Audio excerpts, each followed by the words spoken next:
I follow this gal on YouTube and Facebook and Instagram. Her name is Sarah, and her business is called 445 Designs. You can go check her out. She just recently did a faux terracotta dresser, and oh my gosh, I just fell in love with it. It was so gorgeous. I I can't believe how beautiful it was. I loved everything about it. So in this video, I'm inspired by her, and I'm going to try my hand at making some faux terracotta end tables. Thank you so much, Sarah, for inspiring me. And please make sure you guys go check her out on her YouTube channel. I'll put her link below so you can just click on it and go directly there. And I hope you guys enjoy this video.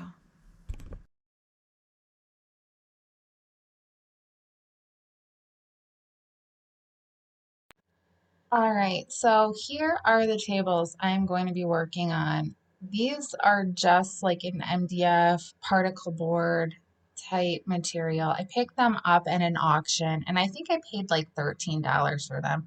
So not like a huge investment. They definitely looked better in the pictures than when I picked them up. They had some water damage on the top, some bubbling, typically with MDF or particle board type materials. If water penetrates that material, it will swell and it will bubble, and it's very hard to work with and deal with and get that smooth. So typically when I have issues like that, I like to do a textured finish because it's not even going to matter if it is not level or flat or smooth because of the textured finish.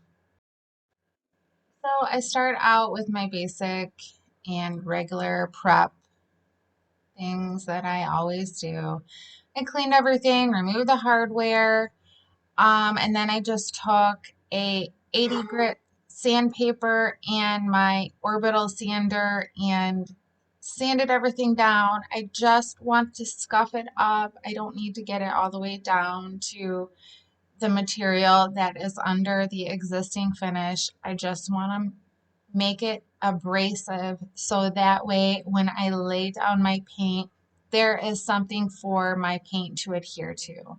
I find this step extremely important and I recommend it. So after I'm done sanding my piece, I like to make sure I get like the little crevices and everything where my sander couldn't reach. So I'll just take a piece of sandpaper and I fold it in half. A good, I guess, rule to follow, or at least the way I look at it, is if it's shiny, it still needs some sanding. So I will go ahead and sand down those shiny spots and just kind of rough them up a little bit so that way I know I'm going to get a good adhesion. After I cleaned everything, made sure my tables were dust free from my sanding dust with a damp cloth, I went over with a primer and I just laid down a thin coat of primer.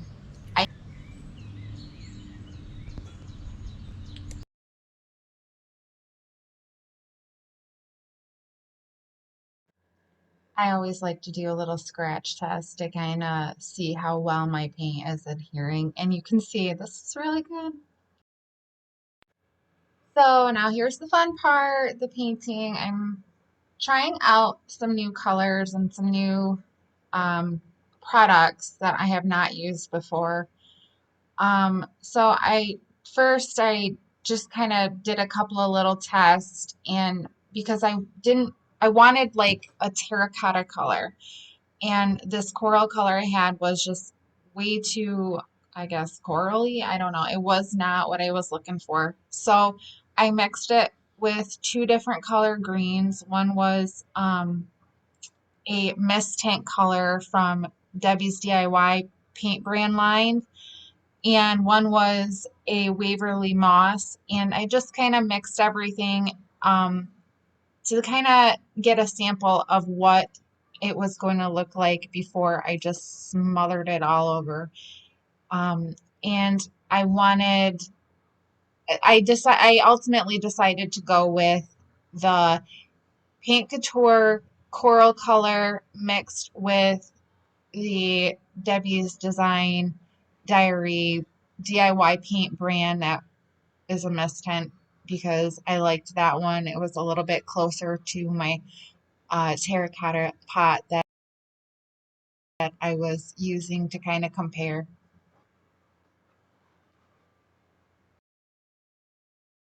I like to save all of my plastic containers with lids because they make great um, I make great use of them for like mixing paints or storing paints that I have mixed. So I'm just kind of eyeballing this, you guys. I don't really measure anything. I'm just kind of, I don't know, winging it, I guess.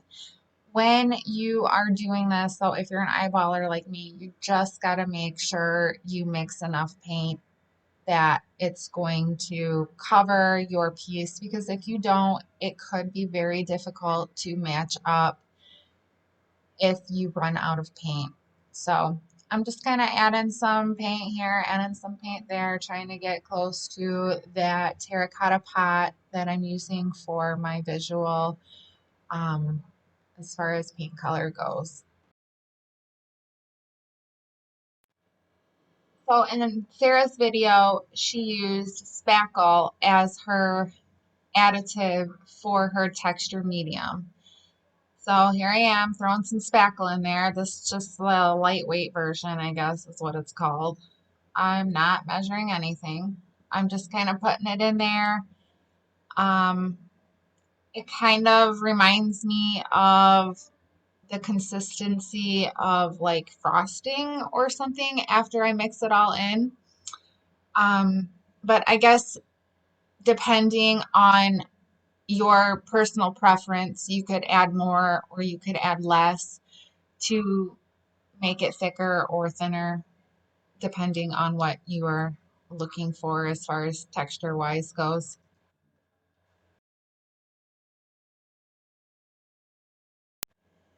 Sarah used a tool in her video for that is specifically used for Venetian plaster, but I did not have one of those in my toolbox. So I just used a putty knife and you kind of just lay the stuff down thick and then go over it and just kind of create some texture with it.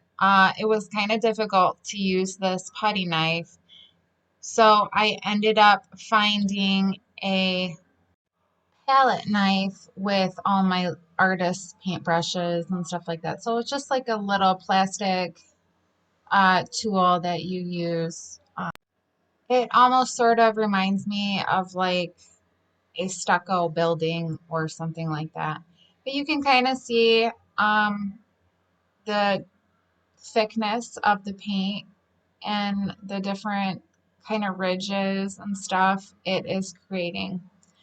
So I did notice once it started to dry, I went over it with my chip brush and it would kind of pull it and drag it and create even more like really cool texture. So I was really loving it. It turned out really good as far as like texture goes.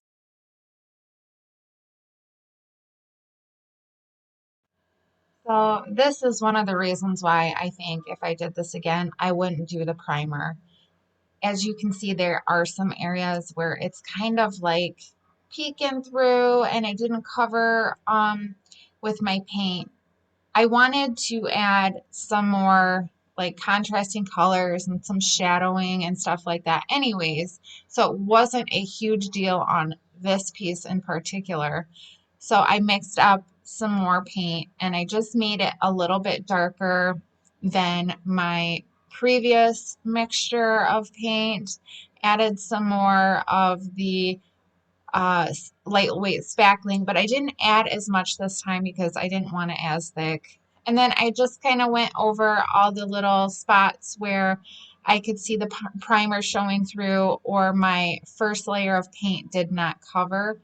and I just went over it and I just kind of blended everything in and kind of made it look, I don't know, it almost made it look, it made it look more like a terracotta pot, I think, than just the one color. The longer a terracotta pot sits outside, the more I think the colors start to vary and it gets weathered and it gets aged. Sometimes they're more orangey or sometimes they're more like green, which I do end up adding some of the green to it to give it, I don't know, maybe it look like algae or something. I don't know.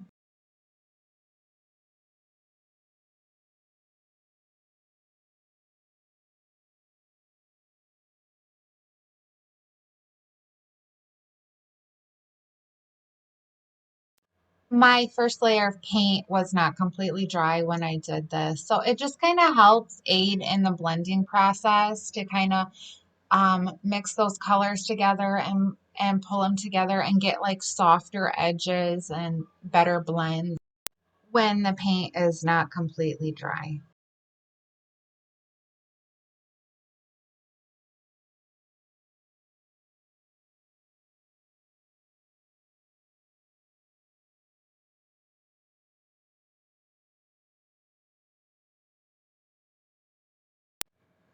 I felt like I needed more variation and I was still seeing that primer peek through. So I mixed up a third paint mixture and I used the Paint Couture Coral Color and my Waverly Moss Green. And this was a little bit lighter than the first coat of paint and especially the second paint color that I put on there.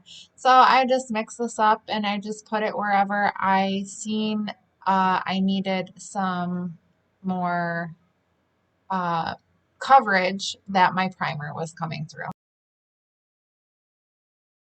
I didn't want any of that white primer coming through. So I picked it up and I lifted it up, my end tables, and I made sure I got the primer that was showing through everywhere, even underneath. So I could cover that up and get rid of that white because it was just like way too contrasting to see a like orangish color piece and then that bright white wherever it was showing through. So I made sure I covered everything and I took care of all of that. If you are wanting your piece one complete color, this kind of goes back to where I want to kind of reiterate, make sure you mix up enough paint. If you're eyeballing it, in this piece, it did not matter because I wanted the different variations and I wanted the lights and the darks and that kind of effect to make it look like more real, more like it's made from terracotta.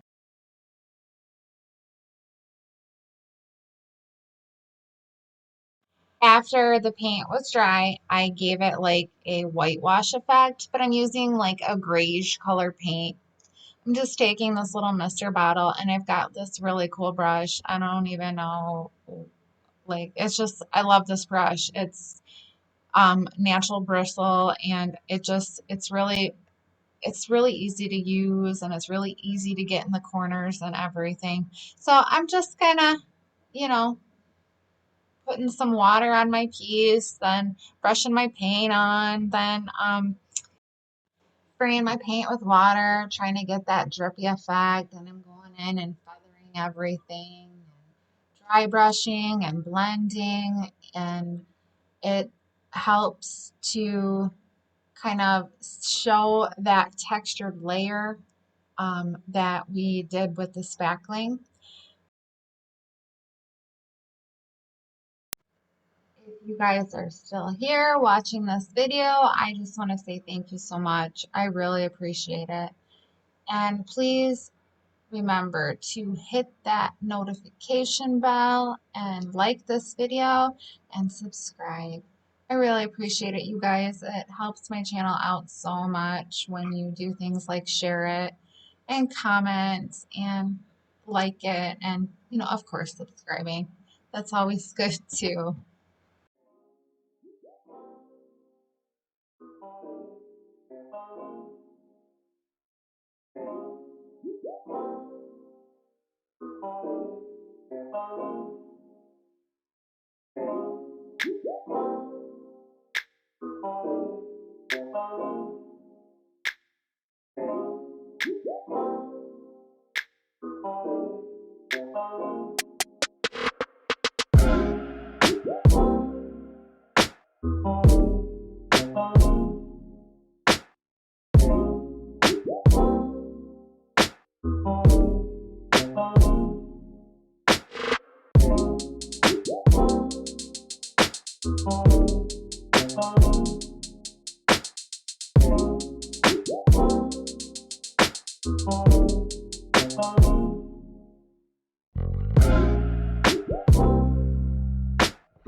So I wanted to add some more color, like the kind of like a algae type effect. So this is where I added the green, and I just kind of tapped the Mossy Bayou Green, which is the mist tint paint from Debbie's DIY paint brand, and the paint couture. I kind of tapped a little bit into my brush of each color. Then I went on my piece and just tapped the color and brushed the color on where I thought maybe some algae might grow. So I did a little bit on the corners of the drawers and a little bit on the edges of the top and a little bit, just in the middle of the top wherever. I didn't really have a plan. I just kind of went with what looked good.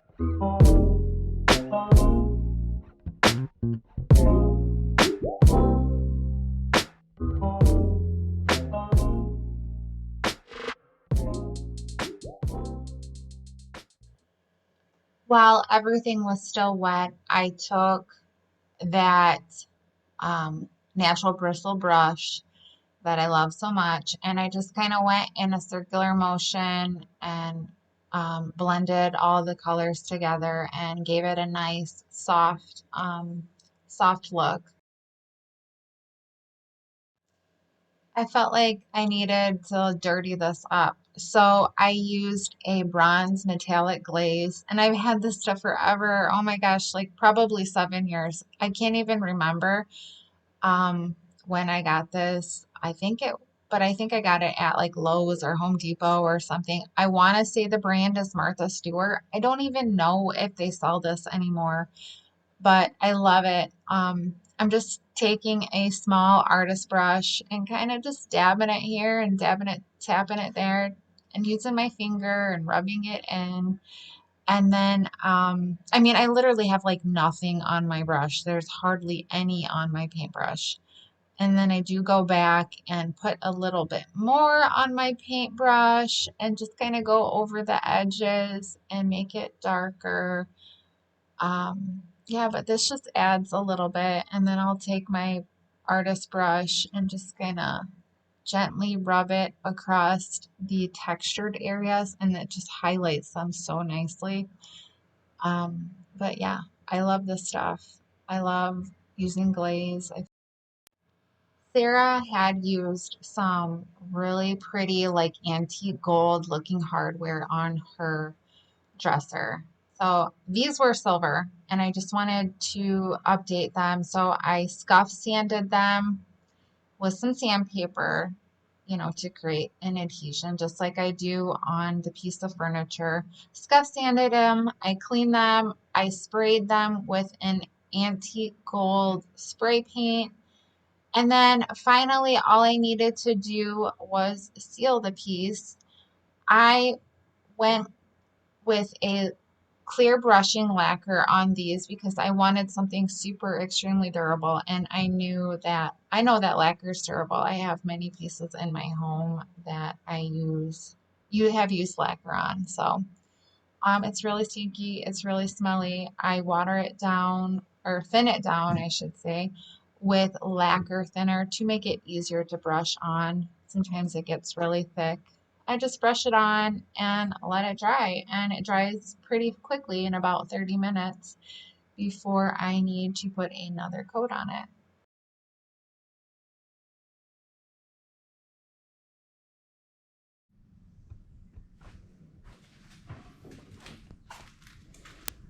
All right, let's take a look of the before picture and then the afters.